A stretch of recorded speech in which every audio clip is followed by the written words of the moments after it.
Hello everyone, welcome back to the show, to the series here, the first city in Ironsworn Actual play. As you folks can see, we have a new setup here. I've gone for the tried and true, the traditional, the classic solo RPG, solo board game mainstay of hands over desk. I'm hoping that this method here will be easier and more sustainable for me, less tiring and more fun. And hopefully more fun for you, pointing right at you, more fun for you to watch. A little more engaging than staring at a screen. So I took the liberty of printing out my session report, which usually, if you've watched the previous videos, which you should, I usually do a screen recording and I just like scroll the web browser down to read all of this stuff. But man, I wanted to give my eyes a break. And maybe your eyes a break. So yeah, we're gonna see how this goes. Chances are you're not even looking at the video because maybe you're just listening to the audio in the background as you wash your dishes, which is totally fine, and I would do the same thing. All right, so if you've watched oh man, look at how I'm folding my hands maniacally. Before any of this stuff even happens, I want to say a thank you, but also explain some minor retcons. So I think everyone knows what a retcon is, right? It's when you take the established canon of a story and you have to fix some stuff by kind of erasing and changing some stuff in the past. We're gonna have to do a few of those today because I did change my mind about a few details that we established in previous sessions, but they're very minor. Okay, so the first thing I want to go over is I want to do a quick thank you to a viewer of the previous videos who they might never see this because they might have totally moved on. They left a comment on my previous video like 3 months ago in the year 2025. It's been almost a whole fiscal quarter since that happened, so I'm sorry about that. I'm sorry about the delay. But I do want to thank the commenter Yvonne Toon on my previous video because they helped me realize that I had chosen the wrong move for one of my previous sessions in session 2. Session 2 was the big bear fight, so in the forest they're fighting the bear, there's a combat scenario, and Lucia, the player character, shoots an arrow at the bear, and I chose the Ironsworn move Strike, like she's striking at the creature.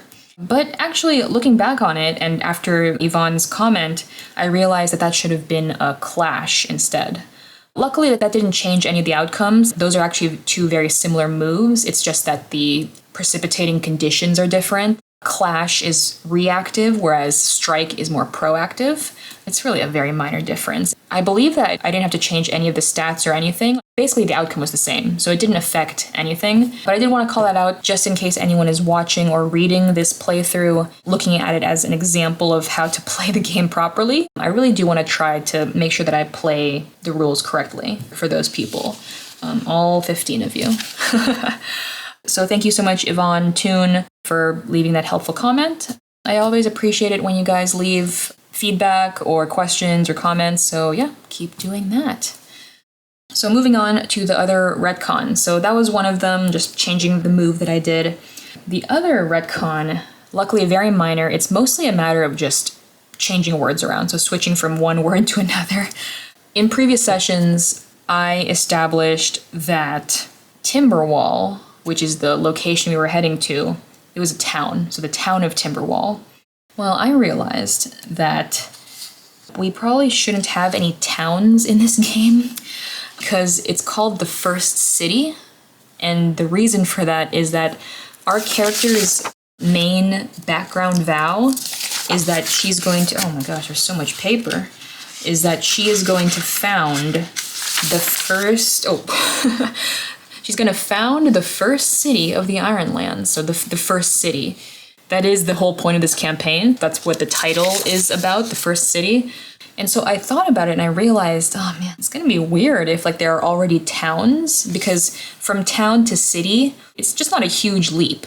I really want our background vow to be a big deal. I mean, that's the whole point of the game.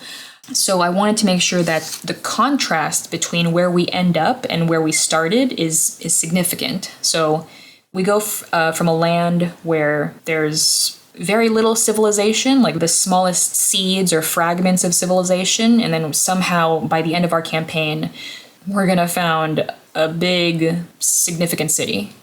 So the retcon is the town of Timberwall. It's not a town, it's a village. And specifically it looks something like this. So this is a reproduction in Britain of a British Iron Age village. As I said, the retcon is pretty minor because luckily Timberwall hadn't come into play yet very much. But basically, if you ever rewatch those older session videos, you just have to do a basic word replacement. Like anytime I say town or town of Timberwall, it's actually the village of Timberwall. If I say townsman, it's actually villager. All right, so with all of that out of the way, we are finally ready to start the introduction to this session. So here we are, the first city, an Ironsworn Actual Play, session number 4, a reunion with a friend. Written by Making Mythology RPG Fiction. So, quick overview of our cast of characters here. So Lucia, our player character, is 19 years old. One of her defining characteristics is that she's descended from those who invaded the old world, and as a result, she's an outcast from Outlander society. So she's a loner. That's actually one of her assets. Actually, let me go get our... Let me pause the video and go get some Ironsworn merch to kind of deck out the set here. Alright, we're back. And I got the Ironsworn gear. Got the nice printed, print-on-demand version of the rulebook, which you can get from Drive-Thru RPG, I think is where I got this from. Very nice. And then I got the cool cards. The asset cards. Those are really nice as well. So Lucia's assets are the Hound Companion, who's Cormac, the Outcast Path, and the Archer combat talent. She's an archer. Let me get my visual aids back here. So that's Lucia. In previous sessions, she met Pendry, who is 21 years old, so around her age. Turns out that he is the son of the chief of Timberwall. So apparently he's an important person, or the son of an important person. Lucia met him in the forest. He was lost, and she promised to help him get back home. They were attacked by a bear, an elder beast. That was a fun combat scenario, so check that out if you missed it. That was session 2. So he was attacked by the bear, he was severely injured, and he then fell into a ravine. And he was on the brink of death, and so Lucia, in the previous session, had to undertake a journey to bring him from the forest where they met to his home village of Timberwall. And she succeeded. So Pendry lived, or at least for now, he's alive. But they were separated. When they got to Timberwall, a bunch of guards or wardens came out and they got him because he's the son of the chief, so he's important. They got him and left Lucia on her own with Cormac, her Hound Companion. Cormac, in case this is important later, is 4 years old. I mean, everyone else gets an age, so he also has to get an age. Those are our 3 main characters that we've met so far. Going over Lucia's stats, she's strongest in edge, so she's agile and quick, and she specializes in the bow and arrow, which is why she has the archer combat talent. Low heart because she's not very sociable, decent iron, decent wits, and low shadow. She's not very deceptive or sneaky. Ooh, her vital stats, not looking too good. Basically, she had to fight off a bear and undertake this long journey, bringing Pendry, dragging the injured Pendry to this faraway village. That really depleted her vital stats. So for health, she's down to 3 out of 5, spirit, she's down to 1, and then supply is down to 1. She has a heck of a lot of momentum though, which is good. Momentum can be super useful, especially when you use the burn momentum mechanic, so that should be helpful. Oh, we got 2 experience points last time because we finished our first vow, our inciting incident vow, which was to bring Pendry home. So we got 2 nice shiny experience points for that, so we'll probably spend those at some point in the future. Lucia's assets are the Archer, Hound, and Outcast assets. Characters get 3 starting bonds, but as you can see from these question marks, I decided to leave those for later. So instead of making up some initial bonds or relationships with people, I decided to try to just kind of figure that out as we go along. As we find good opportunities to bring up background bonds, we'll just fill those in. And as a sneak peek, one of these will be filled in this session. So we're gonna get moving on this today. Lucia's background vow is to found the first city of the Ironlands. It's an epic vow, so it's gonna take a very long time. As you can see from this depressingly unfilled bar. So after the past 3 sessions where she fought off a bear, she saved Pendry's life, and she reached the village of Timberwall, after all of that, we have 1 tick out of a possible 40. So it's gonna take a while. I have resolved to try to make this go as fast as possible. So whenever we get a good opportunity to fill in one of these ticks, I'm gonna take it, because I don't want it to take forever. So I'm gonna try to keep us going at a good clip. All right. That is the intro. Okay, we made it. We've made it through the prelude. And so finally, as you can see from this level 1 heading, we're at gameplay. The game is about to start. So here we go. During each of these sessions, I like to start with a little epigraph or like a quote from a character to kind of set the mood.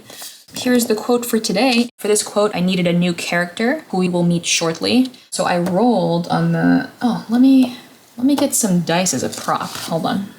All right, so I got our prop dice, and also I forgot to, I forgot I have another little piece of swag for the desk as we, gotta set the mood. Let me get this in frame here. Yeah, so we're playing a fantasy game. You gotta have the nice fantasy set pieces. Or fantasy set dressing. All right, so let me make sure everything is in frame here. I'm not used to this recording process. All right, cool. So I mean, obviously, I'm gonna pretend to roll these dice because I already got my results, but just so we have the illusion or the visual magic of rolling dice, because that's always fun. All right, so for this quote, I need a character. So I rolled on the Ironlander names Oracle table, and I got a 34, and that gave me the option of Deshi or Lily. I liked Lily for this character. It's going to be a female character, so I picked Lily, and we're going to put Deshi in our name pool, patent pending. If anyone's forgotten, the name pool, basically anytime we roll for a name and we don't use it, we're going to put it in the name pool just so that we have a stock of names to use later. We don't have to keep rolling for new stuff. So far in our name pool, we have Shekhar, Perella, and Deshi. So let's see if we can use these names for some characters later on. In a poor formatting choice, this quote is separated across 2 pages. But basically, here's the quote. It's an insular, hidebound place filled with petty, small-minded people. But there are good folk here still, and it's home. Lily of Timberwall. All right, one more dice roll here. So at the start of each session, I like to roll on the action and theme oracle table, so that's 2 separate tables. Put those together to get a phrase, just as a kind of like a guideline for the theme of the session. So in case I run out of ideas, I can kind of look to this oracle phrase as inspiration. So rolling on those 2 tables, I got a 60 and a 30. So that's oppose bond. So oppose bond, we're gonna try to incorporate that phrase somehow in our narrative, if we can. So in the previous sessions, session 2 and session 3 were pretty action heavy. Session 2 had the combat scene with the big bear fight, and then session 3 had the journey where we went from the forest to Timberwall. So we're gonna kind of have like a cool down session here where we kind of rest and recuperate after all of that excitement. So in this session, it's gonna be mostly recuperation and also character building. And in future sessions, we're gonna go back to the action and all of the dice rolls. For Lucia, a walk along the winding dirt roads of Timberwall was a tour through a gallery of rotten memories. Wandering past wheat and barley fields tended by tired men guiding oxen-pulled plows, Lucia recalled the terror she had felt as a child when, on one of the few occasions her family had resolved to stay in the village during one of its seasonal feasts, men just like these, but made brazen after imbibing too much beer, had threatened her father at the point of a sharpened sickle, making it clear that those with schooled blood in their veins weren't welcome at village celebrations. Passing by humble roundhouse huts filled with busy women baking bread, while chattering children warmed themselves by the central hearth, Lucia remembered the gossip these same women had spread throughout her entire life, the cruel things they had said about her mother, the nasty names Lucia had been called by their children. Traitors, invaders, Skulda. Each unbidden recollection flashed through Lucia's mind, stabbing like a knife and hardening her heart until it felt like a stone. She hated Timberwall. Alright, so that's page 1 out of 19. Oh no, don't leave. Please don't leave. Wait. Come back. Sorry, I went a little overboard with the writing this session. I will try not to do that in the future. I'm really trying to practice my writing with these. Like, I'm kind of feeding two birds with one scone here. Like, I'm playing a fun game, but also practicing my writing, as you can see. I do feel like I went a bit overboard in this session. That's okay. You know, live and learn. I'll do better in the future. But in the meantime, hopefully you enjoy learning more about Lucia and her life. So just very quickly, as we've established before, Lucia is an outcast, and her backstory is that her family is descended from invaders of the old world. Skulda is what they're called, and so they betrayed the people of the old world, and that's how come those people emigrated to the Ironlands. She and her family are not trusted or well-liked by most of society, hence being an outcast. She hated Timberwall. It was a place that made her muscles tense and caused her breathing to go shallow. She visited it as seldomly as she could get away with, and any time she found herself there out of a dire need to trade for provisions, she invariably wanted to leave. She wanted to leave now, but she was exhausted, hungry, and out of supplies. And so, against the protestations of her heart, her feet took her in the direction of the one friend she had here and in all the Ironlands. Alright, so she's going to meet a friend. So there's two important things happening here. So number one is we are, if I haven't lost the page, we are going to use up one of our background bonds that we saved for later. Because remember I said we were allowed to pick 3 background bonds during character creation, but I left those blank because I wanted to find opportunities in the narrative to bring those into play. And so here is one. So she has a childhood friend, and so this friend is going to be one of her background bonds. And furthermore, as I said, this is going to be kind of a recovery and recuperation session. And so we're going to make this sojourn move. Basically, we are spending time in a community, seeking assistance while seeking assistance. So that's the baseline move for sojourn. You're spending time in a community, seeking assistance. In this case, we're doing it while we share a bond. So it kind of adds an extra oomph to the move for us because she's going to meet her childhood friend. So we get a little bit extra. So let me do my fake prop roll. All right, so our roll was 4 + 1 heart, +1 is the bonus we get for the bond, equals 6. Our challenge dice were 1 and 6, and so that is a weak hit. And the result of that weak hit is we get to pick 2 benefits versus just 1, which is the usual benefit of this move. So we get to pick 2 of those. So I picked the recuperate benefit and the consort benefit. So with recuperate, we get +2 health. So now we've topped up our health, which is great. So we've recovered fully, and we get +2 spirit. So now we're up to 3 out of 5. We've recovered quite a bit, so that's great. And now we're gonna see how she sojourns. What's the narrative explanation of what happens here? Stopping outside a squat roundhouse, its windowless wattle and daub wall topped by a steep conical roof made of timber and dense thatch, Lucia stood well away from the doorway to avoid being seen by whomever might be inside. Like most of their homes in the village, the hut faced east, and each morning its heavy wooden doors were flung wide open to allow light to pour in from the rising sun. Lucia stood there a while, hesitating, feeling a sudden nervousness and guilt that gnawed at her for reasons she couldn't quite name. Eventually, she gathered her courage and made her way toward the roundhouse doors. Standing next to the doorway, she took a deep breath and peeked inside.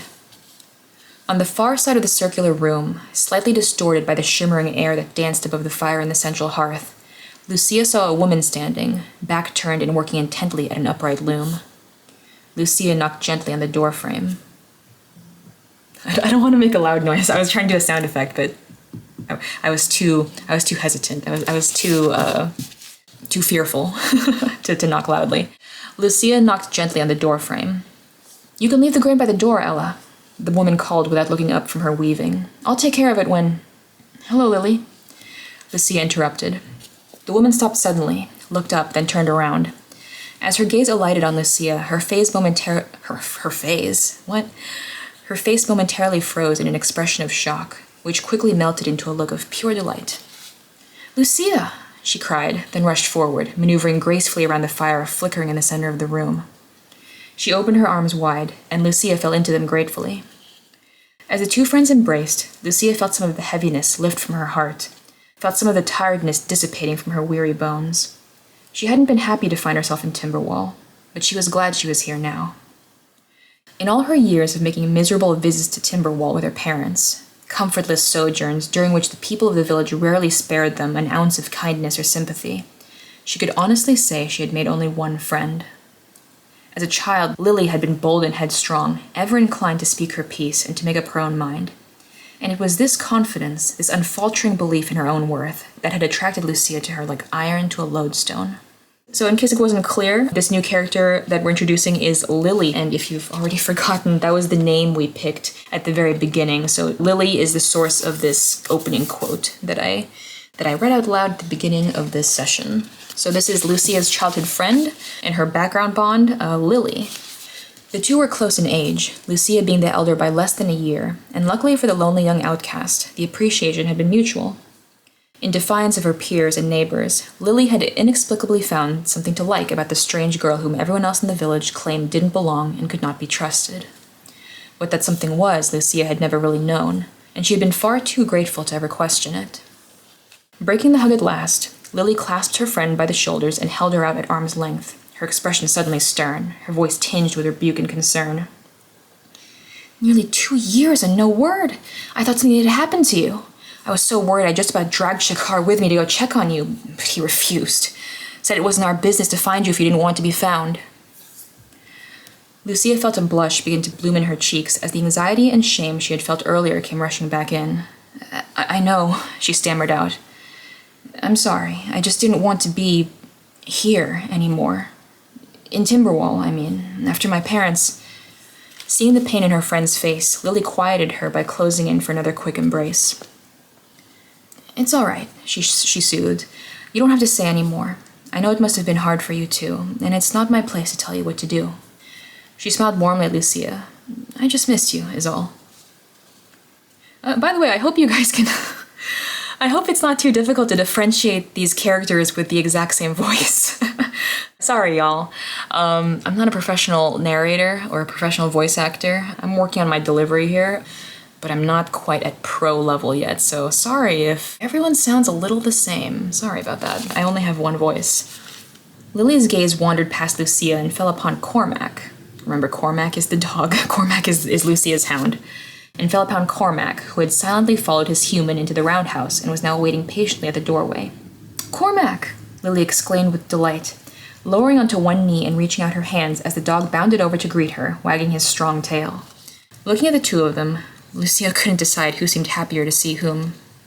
As she gently massaged the contented dog behind the ears, Lily glanced at Lucia and started in surprise, noticing for the first time how tired and worn the young woman looked. Her torn and ragged clothes, the bloody strips of fabric wrapped loosely around her hands. "Gods, what happened to you? You look like you've been in a battle." Lucia sighed as if she hadn't slept in 100 years. "It's a long story." "Well, now's not the time for that." Lily. You know, I've heard a writing tip that you shouldn't name significant characters with the same starting letter. Which unfortunately we didn't follow here, but that's okay. That's okay. We're all intellectuals here. We can keep these two separate, right? Right? Okay. Well, now's not the time for that. Lily stood up, all confidence and authority. "Take those bloody rags off and go wash up. There's soap and some water in a tub over there." She gestured toward a part of the roundhouse separated by a dull blue curtain. "When you're done, I'll apply appointment. Reading out loud is hard, you guys. I'm sorry." When you're done, I'll apply ointment and bandage your hands up proper. After that, you can sleep on my bed, and I'll have food ready for you when you wake up." Lucia was too overwhelmed with exhaustion and relief to say anything in reply. "After you've gotten some rest," Lily went on, "I want to hear this story of yours." And here's a lovely interstitial graphic to denote that we're into a separate section of the chapter. It was evening when Lucia woke, blinking away half-remembered dreams that soon dissipated irretrievably into the darkness. Staring up from the bed, Lucia watched wispy gray smoke float up toward the peaked thatch of the roundhouse ceiling. She heard the soft crackling of the fire that was always kept burning in the middle of the room. And she heard something else. A long scraping noise, like rough stones dragging endlessly against each other. She raised herself up onto one elbow. By the dim light of the central hearth, she saw the source of the strange sound. I hope that these written descriptions are clear. I hope that no one is confused at this point. She's in an Iron Age-inspired building. This story is taking place in like an Iron Age-inspired setting. The village looks kind of like this, so the houses look like this. This is a roundhouse. As you can see, it's quite round. It's circular, and that's why it's called a roundhouse. And this is what houses looked like in Iron Age Britain, apparently. This is actually a photo from a historical reenactment kind of place where they build replicas of those historical buildings, which is pretty cool. Lily was kneeling on the floor by the fire, operating an unusual device. 2 thick, cylindrical stones stacked one on top of the other. The stone on top had a wooden handle attached, and Lily was using this handle to rotate the top stone, causing it to scrape noisily against the stone on the bottom. As the stone turned, Lily intermittently grabbed a handful of grain from a bag lying open on the floor next to her and poured it into a hollow tube sticking up from the center of the contraption. And as the stone turned, bits of fine powder fell out from the gap between the 2 stones. Flour, freshly ground. Noticing that Lucia was finally awake, Lily glanced over but didn't pause on her work. "Perella brought us some wheat from the granary while you were asleep," she explained. "The village will be stocking for winter soon, so I figured we should take our share before the wardens get too stingy." She grinned at Lucia.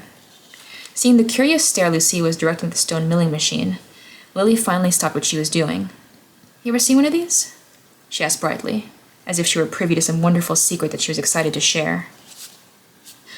It's funny, I wrote a description like how she said it, but I don't think I actually said it the way I described her saying it. Sorry about that. Once again, not a professional. Lucia shook her head. "A new invention," Lily enthused. "Brought here about a year ago by some traders from another village. I forget which one. I swear it grinds flour 5 times faster than scraping it up by hand, and without all the wrist pain afterward." Looks nice," Lucia offered noncommittally. "Gods, your enthusiasm is overwhelming." Lily rolled her eyes, though with a hint of amusement hiding underneath the gesture. She faced back toward the grinding stone and resumed turning it. "Things are changing, Lucia. I can feel it. The villagers are talking to each other more. Just a bit, and it'll likely fall off as the snows arrive. But we've been getting visitors from across the havens, the hinterlands, even from as far off as the Tempest Hills. And they're bringing things with them. New foods, new technologies." She patted the sturdy stone in front of her. "New ways of thinking.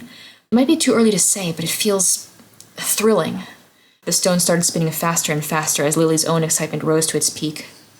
"I'm telling you, we're entering a modern age, and people can either be a part of it or be left behind." At the last sentence, she snapped out of her passionate speech and looked back at her friend, who was still lying quietly on the bed. Chastened, she attempted to retreat. But then, I suppose you've missed out on a lot of this over the past 2 years." Lucia looked down at the bedding and picked at a speck of dirt that seemed to have suddenly caught a great deal of her attention. "Being left behind sounds just fine by me," she said, her tone coming out more bitter than she'd intended. Lily swiftly changed the subject. "Come on," she smiled encouragingly at Lucia. "You've had your rest. Now get some food in you." She pointed at a clay pot nestled inside a ring of embers next to the fire. "Mutton stew. I had to trade dearly to get fresh meat so last minute, and Deshi's one finely made woolen cloak the richer for it." For the first time, Lucia noticed the rich, savory smell of cooked meat emanating from the hearth and permeating the smoky, roundhouse air. "I'm sorry for causing you the trouble." "That's all right," Lily beamed. "For you, it was worth it." Okay, hopefully that whole scene made sense. I don't know. I'm trying to describe a lot of stuff that doesn't exist in the modern world. If I can edit in a picture of a rotary quern, I will do that. So a rotary quern, it's this Iron Age tool that grinds flour. It's basically two cylindrical stones, one on top of the other, and you put wheat in between them. So as the stones rotate, they grind the wheat and then flour comes out. That's a fun Iron Age invention that I decided to include in here for some flavor. Possibly too much flavor, but it's too late now, so we just have to keep going. By the time Lucia dropped her spoon with a dull clink into her empty stew bowl, she had told Lily the whole story. The bear attack, the river crossing, Pendry's unexpected arrival, and their abrupt separation. Gods, Lily murmured, you did have a long night. For several moments, the only sound in the room was the gentle crackling of the fire, interwoven with Cormac's soft snores as the hound lay sleeping by the hearth. Why were you in the forest by yourself? Lily demanded, her voice suffused with a mix of deep concern and mild disapproval that Lucia was fast becoming familiar with. Why wasn't Cormac with you? He was protecting the house, Lucia protested. And besides, I prefer hunting in Bleakwood by myself sometimes. It's peaceful. She fiddled absently with her spoon, tapping it lightly against the side of the stew bowl. I like being alone. Alone, Lily repeated, leaving the rest of the sentiment hanging unspoken in the air between them. You're always alone. Desperate to maneuver past this conversational pitfall, Lucia tried to switch topics. Anyway, I wasn't alone for long. Pendry was there too, remember? The mention of the young man did successfully divert Lily's attention. I can't believe you didn't recognize the chief's son. She shook her head, incredulous. Surely you must have seen him during one of your visits to the village. Not that I can recall, Lucia mused. I was never much interested in the goings-on in this place, political or otherwise. Quick aside. You can tell Lily's a great weaver because she's sewing up all of our plot holes. This is my way of trying to explain, number one, why Cormac, her hound companion, wasn't with her during the bear fight, and number two, why Lucia didn't recognize Pendry at all, even though she's visited Timberwall many times in her youth, and Pendry is the son of the chief, so presumably they would have seen each other at some point. But hey, I guess she just didn't, so it is what it is. Well, Lily said, drawing herself up suddenly from where she'd been lounging by the fire. Maybe you should be. Things haven't stood still here while you've been away, you know. Her eyes twinkled with a knowing gleam. I have a lot to catch you up on. Oh? This is my favorite paragraph to write, because it was the easiest. Oh my gosh. Writing is hard. Writing is hard, reading out loud is hard, everything is hard, you guys. Okay, so if you recall, if you watched, I guess, session 0, so the first video in this series, I did mention I was going to try to do like a challenge run, or like some sort of challenge, where basically for each of my truths that define my world, each one of them has a quest starter prompt. They look like, let's see if I can find one. Right here. So they look like this. For each truth, so there's the community's truth, each option has a quest starter right there. There's one for each truth, and then one for our setting, our Ironlands region, which is the Havens. And I'm going to try to incorporate every single quest starter throughout this campaign somehow. There's like 12 or 13 of them, which is a lot, but this is going to be a pretty long campaign, so I think we can do it. I'm taking the opportunity now to incorporate some of those quest starters. So here's the first one. The quest starter is for religion. A charismatic Ironlander, encouraging her followers to renounce the vestiges of old world religions, proposes a new path for this new world. And so for that, I need a new character. So who is going to be this charismatic, religious... Well, actually, I guess she doesn't have to be a religious leader. She could be, like, anti-religious, I guess. Anyway, so we need a character name for this charismatic Ironlander. So I rolled a 78, so that gave me the options of Zenita or Rima. Those are both pretty cool names. I liked Zenita, so I'm going to pick Zenita for this character, and that means Rena goes into our name pool. So our name pool now has these 4 names in it for future use. For the past year, a woman named Zenita has been stirring people up, telling them that the gods of the old world are dead, and that we should be worshipping the native Ironlander gods instead. Doesn't sound like that would be a very popular proposition. It wasn't for a while. But she's stubborn, and probably a bit mad. She stuck around, and after the initial heckling died down, she started winning folk over. Now Timberwall is becoming a mix of religions, old and new, and it's threatening to get messy. Where'd she come from? I have no idea. She showed up at the village one day, mysterious and full of proselytizing fire. I've heard rumors she grew up in the Veiled Mountains. They're all mad up there. I'll tell you one thing, Cato's not happy about any of this. Cato? Got another character here. Another character for, I believe, okay. So no quest starter yet, but I am setting this up for the future, so we'll find out how this ties in later on. But we are introducing another character, and that the name options here for a 94 are Kiara or Cato. This is going to be a male character. I'm feeling Cato for that more. So Cato is this character, and Kiara goes into our name pool. Cato's a warden general to be exact, which he'll surely remind you of if you ever forget it. I didn't know Timberwall had a warden general. It didn't. He came up with the title himself. He's been rising up the ranks ever since the old chief died. Folks whisper he's taking advantage of the fact that the new chief isn't willing to bring him to heel. Who's whispering that? Folks. Well, some folks. Most people in the village seem to favor him, actually. Weak-willed people like a strong hand, I suppose. Shakar doesn't trust him, though. I'm inclined to side with my brother. Alright, very exciting. So we've been filling up our name pool slowly but surely, and now finally we have the chance to pick a name out of that pool. I wanted Lily to have a brother, and I thought that Shakar, which is a name from the name pool, was a good fit, so that is going to be his name. So we have Lily and her brother Shakar. We haven't met Shakar yet, but Lily's mentioned him a couple of times. At the mention of Shakar's name, Lucia realized that she and Lily had been alone in the roundhouse for quite a while, and the evening darkness was deepening. "Where is Shakar anyway?" she asked. "And your parents? Shouldn't they be home by now?" "Mother and father are out visiting some friends on the other side of the village. They won't be back until much later. And Shakar's a warden now. He's on an evening shift manning the village gate." A warden?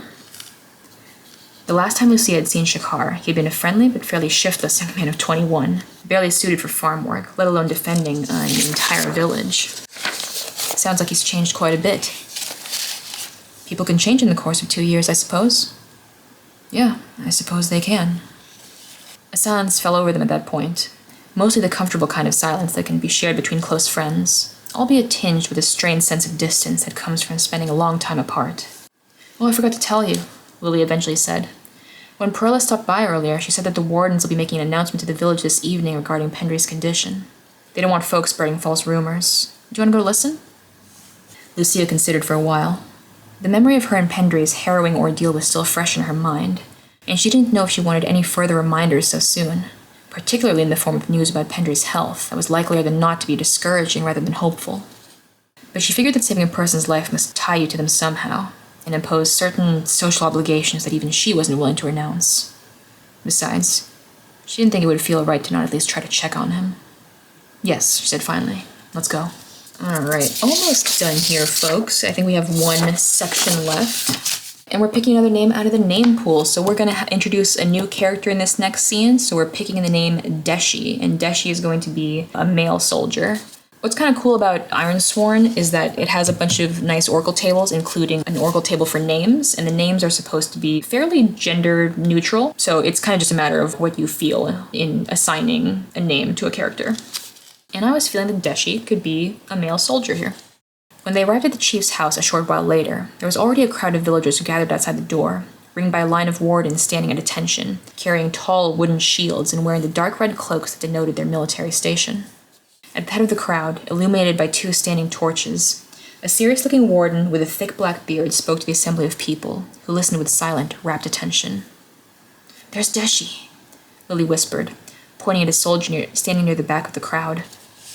A young man with dark hair and bright eyes glanced over and grinned as he saw the 2 women walking over to him. "What's the news, Deshi?" Lily asked. "This is my friend, Lucia." "Pleasure." The young man met Lucia's eyes and swiled? I'm losing it. And smiled warmly. "Not much news to speak of. The lieutenant was just informing us that the chief's son is in grave but stable condition. And now he's lecturing us not to run our mouths and gossip about it." Lucia looked over at the lieutenant, who was still speaking. "The greatest threat to our community is not the enemy from without, but the rot from within. Idle words and false witness that are poison to the body politic." Hopefully it's clear. It might be clearer if you read it versus having me just read it out loud, but there's a guy speaking in the background, basically. So there's a guy giving a speech in front of a crowd, so some of his dialogue is coming here in the background. "See, Lucia?" Lily said. "Pendry's going to be all right. Maybe you could even visit him once he's recovered a bit more. Timberwall has long played too welcoming a host to parasitic strains such as these. And it is with disgust and dismay that I tell you that the rot has returned, and we find it even now in our unhappy midst." I realize now that this might be confusing if you're just listening to the audio. I swear, it's a little more clear if you're reading the text, just a tiny bit more. So hopefully it's not too confusing. Sorry. If you want to read it, check out my Substack. It's there in textual form. Basically, in this scene, we have Lily and Lucia and Deshi talking, and in the background is the lieutenant, the guy in the background talking. So sometimes his dialogue interweaves with their dialogue. "No," Lucia replied, a feeling of foreboding gnawing at her heart. "Something's wrong. Something doesn't seem right." She stared at the lieutenant who, in the middle of his speech, turned his gaze suddenly and squarely in her direction. And as his eyes locked onto hers, his expression became pitiless and cold. His tone turned strident and cruel. "There is a traitor amongst us," he shouted above the crowd, whose silence had given way to anxious murmuring. The lieutenant lifted his arm and pointed straight at Lucia. "Descended from those who betrayed our forefathers and who would betray us yet again." "We need to get out of here," Lucia said desperately to Lily, who looked worried and confused. Behind her, Deshi stared at the lieutenant with just as much bewilderment. "Arrest her and bring her to our justice, for she has tried to murder the son of our chief," the lieutenant screamed, and as the order came down, chaos erupted. Lucia turned to run, but already she was hemmed in by wardens rushing forward to grab her. She tried to push past them, but she didn't have the strength to force her way through the dense mass of unyielding bodies and reaching limbs. In the corner of her vision, she saw Lily fall to the ground, saw Deshi attempt to shield her from getting trampled in the melee. All the while her ears were assaulted by the cacophonous shouting of the angry crowd. As she felt strong hands clamp down on both her arms, there was little Lucia could do but stare fearfully after her friends as she was led away. Dun dun dun. Alright, that's it. Yes, another quest starter. So, the quest starter for beasts is, you were witness to an attack by what you thought was an animal of monstrous proportions. You are accused of the murder you blame on this beast.